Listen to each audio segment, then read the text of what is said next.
주변 사람들이 하나같이 하는 말이 있어요. 애 키우면서 집 정리가 예전 같지 않아.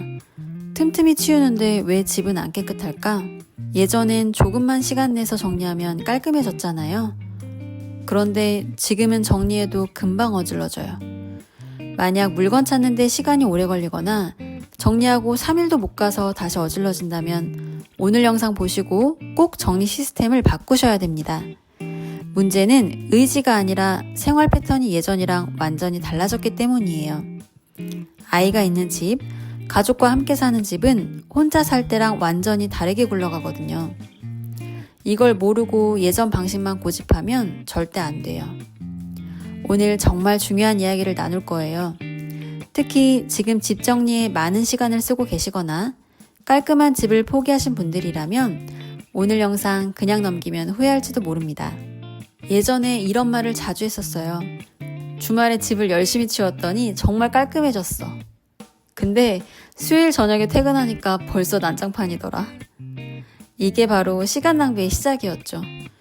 6시간 동안 정리했는데 3일 만에 다시 어질러진다면 1년에 100시간 이상을 버리는 거예요. 문제는 정리를 안 해서가 아니라 다시 어질러지는 구조 때문이에요. 정리 전문가들이 공통적으로 하는 말이 있어요. 수납을 늘리면 물건도 늘어난다. 수납함 사면 거기에 뭔가 채우고 싶고 물건이 늘어나면 또 수납이 필요하죠. 이 무한 루프를 끊지 않으면 평생 정리만 하다 끝나요. 왜 3일도 못 가서 다시 어질러질까요? 3가지 함정이 있습니다. 첫 번째, 가짜 정리의 덫이에요. 피곤하면 일단 여기 두고 나중에 정리해야지 하게 돼요. 근데 그 나중은 안 오더라고요. 소파 위에 올려둔 옷과 가방, 식탁 구석에 쌓인 우편물, 이렇게 일단 둔 자리가 어느새 고정 자리가 돼버려요. 가방이 대표적이에요. 가방을 드레스룸에 놓아야 하는데 현관에서 안방까지 가는 게 귀찮잖아요. 그래서 소파에 올려둬요. 1번, 2번, 3번. 이게 습관이 되면 소파는 영원히 가방 자리가 되는 거죠. 두 번째 함정. 수납할 곳이 많으면 정리가 쉬울 거라는 착각이에요. 수납함 사면 깔끔해질 거야. 오히려 반대예요. 수납함이 많을수록 더 복잡해져요. 약을 예로 들어볼게요. 감기약은 거실 서랍에, 소화제는 주방 선반에, 진통제는 안방 화장대에 넣어뒀어요. 그러다 갑자기 머리 아플 때 진통제가 어딨더라 하면서 여기저기 찾아다녀요.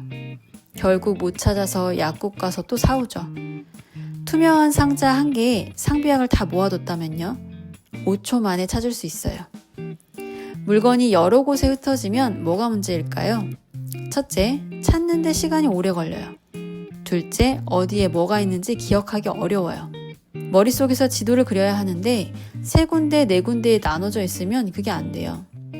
셋째, 없는 줄 알고 같은 걸 또 사게 돼요. 결국 정리 자체가 싫어집니다. 그래서 원칙은 이거예요. 한 종류는 한 곳에만. 약은 거실에 이 서랍, 문구는 서재에 이 상자, 장난감은 거실에서 바구니. 딱 한 군데만 열면 전부 있다는 확신이 정리를 계속하게 만들어요. 세 번째, 밀폐 수납의 함정이에요.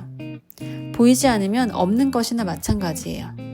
깔끔하게 보이려고 수납함에 넣으면 가족들은 그 존재를 잊어버려요. 제가 예전에 물티슈를 하얀 상자에 넣어 보관했는데 동생이 없는 줄 알고 또 샀더라고요. 집 대청소할 때 물티슈가 20개 넘게 나왔어요.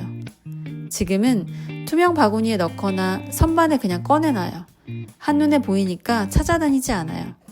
가족과 함께 사는 집에서는 보이는 수납이 핵심입니다. 이제 이런 생각 하실 거예요. 그럼 대체 어떻게 정리해야 하는데? 해결책은 물건의 자리를 동선에 맞춰 정하는 겁니다. 3가지 단계로 설명할게요. 1단계, 물건을 쓰는 곳 근처에 두기. 물건을 제자리에 두는 게 불편하거나 시간이 걸리면 일단 여기에 두기 시작해요. 그럼 어디에 둬야 할까요? 보통 이렇게 생각해요. 가방은 드레스룸에, 식료품은 팬트리에. 틀린 말은 아니에요. 그런데 더 중요한 게 있어요. 어디서 쓰느냐입니다. 가방을 예로 들어 볼게요. 드레스룸까지 가는 건 귀찮아요. 거실 소파 옆에 가방 자리를 만드세요. 퇴근하자마자 바로 놓고 앉아서 편하게 내용물을 꺼낼 수 있죠. 쓰는 곳이 보관하는 곳이 되면 정리가 자동으로 돼요. 2단계, 작업 흐름에 맞춰 배치하기. 제가 주방에서 깨달은 게 있어요. 주방 일이 힘든 이유가 익숙하지 않아서, 체력이 약해서라고 생각했어요. 그런데 달랐어요. 문제는 자리 배치였어요. 예전에는 개수대 왼쪽에 건조대와 인덕션이 있었고 오른쪽 조리 공간에서 재료 손질을 했었어요. 개수대에서 재료를 씻어서 오른쪽 조리대에서 썰어요. 반대편 인덕션에 옮겨서 볶아요. 요리 끝나면 다시 처음 싱크대로 가서 반찬통을 꺼내요. 이렇게 왔다 갔다 여러 번 움직였어요. 지금은 배치를 바꿨습니다. 건조대를 개수대 오른쪽으로 옮기고 개수대, 조리공간, 인덕션을 한 줄로 배치했어요. 반찬통도 인덕션 바로 위 수납장에 뒀고요. 재료를 씻고 옆에서 썰고 바로 옆에서 볶고 손만 뻗어서 반찬통을 꺼내서 담아요. 한 곳에서 전부 해결돼요. 사소해 보이지만 매일 하는 일이잖아요. 이게 쌓이면 1년에 몇십 시간을 아끼게 되더라고요. 핵심은 이거예요. 물건을 종류가 아니라 쓰는 순서대로 배치하는 거예요.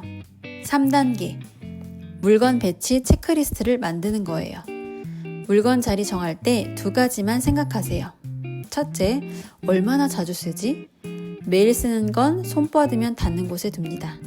일주일에 한 번 쓰는 건 수납장 중간 칸에, 한 달에 한 번 이하로 쓰는 건 수납장 깊은 곳에 둬도 됩니다.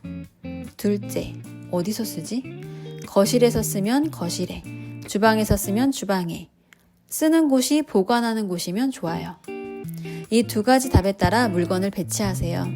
동선이 짧으면 바로바로 정리하게 돼요. 마지막으로 한 가지 더. 거실 테이블이나 식탁에 우편물, 영양제, 충전기, 책이 뒤섞여서 쌓이곤 하죠. 누구 것인지 구분이 안 돼요. 드레스룸도 비슷해요. 아빠 셔츠, 엄마 블라우스, 아이 티셔츠가 섞여 있어요. 누구 것인지 명확하지 않으니까 아무도 안 치워요. 치우는 사람만 치우게 되는 거죠. 해결책은 간단해요. 거실과 주방은 공용품만, 책, 화장품 같은 개인 물품은 각자 방에 두세요. 비상약이랑 영양제는 거실 수납장 한 곳에만 보관하세요. 체온계, 연고, 밴드 전부 같이요. 드레스룸은 가족별로 칸을 나눠요.